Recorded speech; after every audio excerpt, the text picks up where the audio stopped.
সুপ্রিয় দর্শক আসসালামু আলাইকুম। দেশ ও প্রবাসে যে যেখানে আছেন আপনাদের প্রত্যেককেই শুভেচ্ছা জানাচ্ছে। আজকে নতুন একটি প্রতিবেদন দেখতেই পারছেন, আমার সামনে একটি আপু আসছে।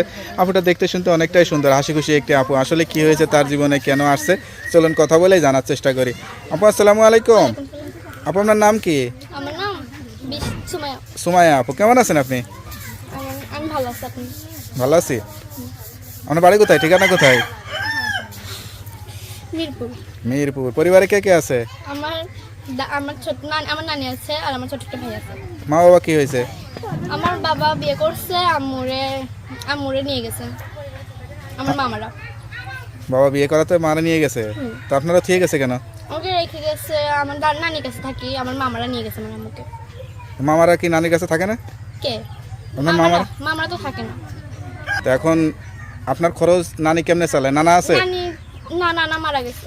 আচ্ছা, নাকি আপনার মার আবার বিয়ে শাদী হয়ে চলে গেছে? না, আমার মা বিয়ে করে নাই এখনো। বিয়ে করে নাই, তাই না? তো মারে নিয়ে গেছে মামারা। আপনার বয়স কত? আমার বয়স জানেন না? 17। 17 বছর হয়েছে? হ্যাঁ। আচ্ছা, কি করেন, লেখাপড়া করেন? লেখাপড়া করতে পারি না টাকার অভাবে। হ্যাঁ হ্যাঁ রে, বলেন কি?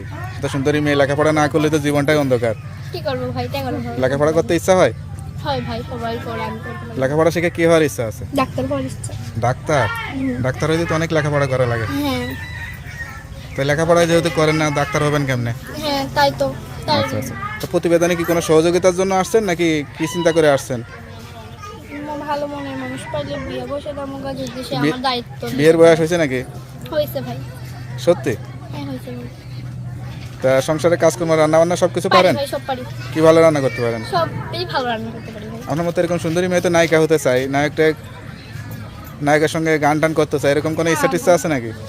মিডিয়াতে কাজ টাজ করার স্বপ্ন আছে? গান গাইতে পারেন? না ভাই, গান গাইতে পারি। টিকটক করেন নাকি? না ভাই, করি না। তার মানে কি তাহলে নাচ করেন না? নাই ভাই, নাচ করেন? নাচও করি না ভাই। নাচও করেন? এত সুন্দর চুল লম্বা লম্বা রাখছেন, কানের দুল টুল না একবারে ভাই। নায়িকার সাজে সেজে আসছেন ভাই মানে। আমি এই যে পার্লারে কাজ করি ভাই, আমি তো সাজতে পারি ভাই। আর এগুলো আমার ওই যে ওইখান থেকে আমার বান্ধবীর কাছে বুঝেছে ভাই। ভবিষ্যতে কি পার্লারে মালিক টালিক হবেন? না ভাই, যে ডাল্লাই হওয়াই তাই ভাই। আচ্ছা আচ্ছা। তো এখন যা বলতেছেন সত্যি বলতেছেন তো? ডাক্তার হইতে চাই ভাই। ডাক্তার হবেন কেমনে, যেহেতু লেখাপড়া বন্ধ, ডাক্তার কি আর হওয়া যায়? যে আমার ভালোবাসবে ভাই, যদি আমার মনে এখন বিয়ে শাদী করবেন, বাচ্চা কাচ্চা হলে তাদেরকে লেখাপড়া শিখে ডাক্তার বানাবেন, ঠিক আছে? আচ্ছা ওকে। আচ্ছা, তো আর কিছু বলতে চান? না ভাই, তো আপনার সঙ্গে কিভাবে যোগাযোগ করবে? আমার নাম্বারে ভাই, নাম্বারটা মুখস্থ আছে? নাম্বারটা মুখস্থ নেই ভাই। তো নাম্বারটা আমার কাছে দেন, আমি দেখে বলে দিই। হ্যালো ভিউয়ার, শুনতে পারলেন এক অসহায় গরিব ঘরের মেয়ে। আসলে এরকম মেয়ে যদি মা বাবা ঠিক থাকতো তাহলে হয়তো জীবনটা অনেকটা সুন্দর হতো। বাবা বিয়ে করার কারণে জীবনের সংসারটা বা জীবনটা এলোমেলো হয়ে গেছে, এখন নানির কাছে থাকে।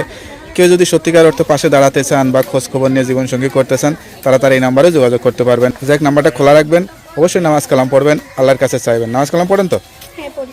যাক, তার কিছু বলার তো নাই নাকি? বলবেন কিছু? তো ভালো থাকেন, দোয়া করি। আসসালামু আলাইকুম।